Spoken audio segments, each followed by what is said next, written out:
Hi there, this is week 5 assignment 2 feedback for Grisel, Amanda, Iris, and Taten. So I'm going to give you feedback to think about for a revision for this assignment if needed and what to think about moving into week 6.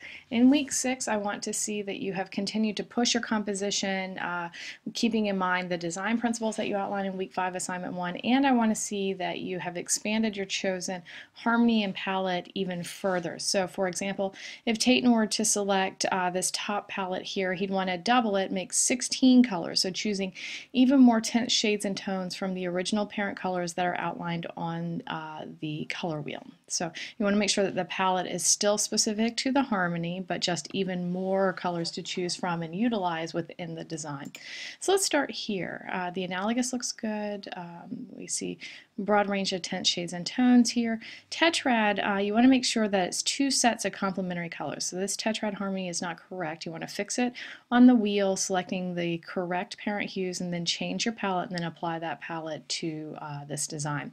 Moving into week 6, I want to draw on your composition. You want to think about what is your focal point, and for me the jack-o'-lantern is your focal point. So I would recommend putting it in a much larger position on in your composition. And then with it being larger, it needs to have even more detail. So maybe you can make an even more complex face on the jack-o'-lantern itself.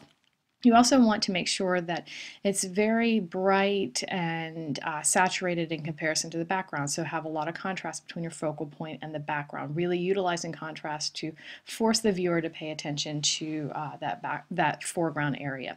And continue to make modifications to the design. These swirl shapes are also a sort of an overused shape. I'm seeing them a lot now. You might want to consider not using those spiral shapes and maybe making your own sort of wind bar type shapes. And I would recommend also pulling these vertical lines all the way up to the top so that they are cropped off by the mask layer when you activate the mask layer. Amanda, let's take a look. This is coming along really nicely. You want to add in the name of your harmonies here on in the white space of your artboard. The triad is not correct. Triad would be 3 colors that are equidistant to one another, so that means that the harmony is incorrect and the palette is incorrect. So those need to be revised for week 5 assignment 2. Moving into week 6, I would recommend continuing to push your composition. I like that we have overlap and diminishing size. That's working really well. I would recommend making each one of these trees unique. So rather than it being so obvious that they're cut and paste, after you cut and paste them, go back in with the direct selection tool, the white arrow, and change some of the points, make modifications to them so they look like unique trees. And then I would also recommend making sort of a pile of leaves at the bottom of each tree to kind of hide this abrupt line that we have.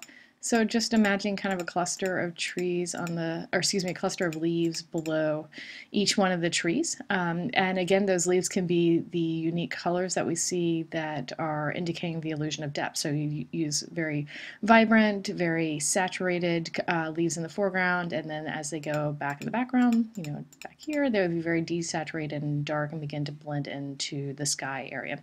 I'd also recommend scaling them up a bit. So maybe this foreground tree could be sort of this shape, and then the one behind it, you just kind of see it peeking out, so that you have a more collapsed space in the middle of the composition. But what I really like about this negative space that you have here is we're beginning to see it, read it sort of as a house, which I think is really interesting.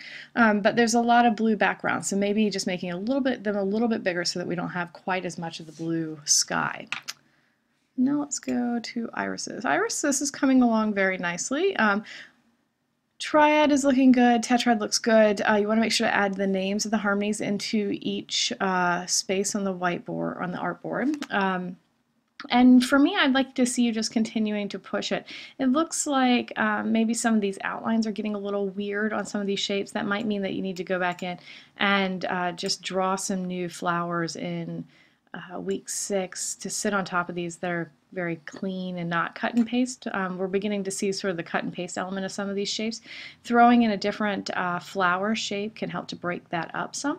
The focal point, the center shape in the right here, it's kind of the dullest set of colors, which doesn't match up to the idea of linking color to the focal point. There's a large amount of contrast in comparison to the background, but I feel like the most exciting color should be in that shape in the foreground. So there's a lot for us to really sink our teeth into color-wise and complexity. So you could add color complexity in each one of these leaves rather than them being sort of solid colors. Maybe you can give them highlights and shadows.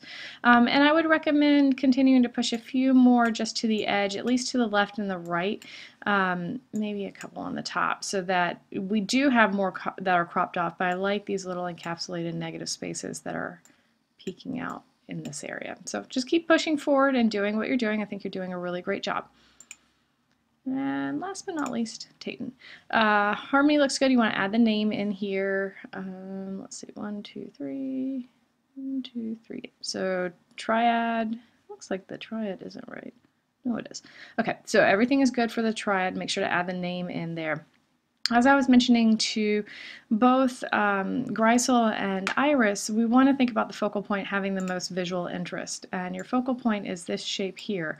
All of these things are kind of pointing to it, you know. So you want to make sure there's a lot of interesting stuff going on in that focal point. You are kind of asking the viewer to pay attention to that area, and then you want to give them enough information to keep them entertained by that area. So making sure that the focal point has the most contrast to the background so that we can actually see it. We're barely seeing that focal point there.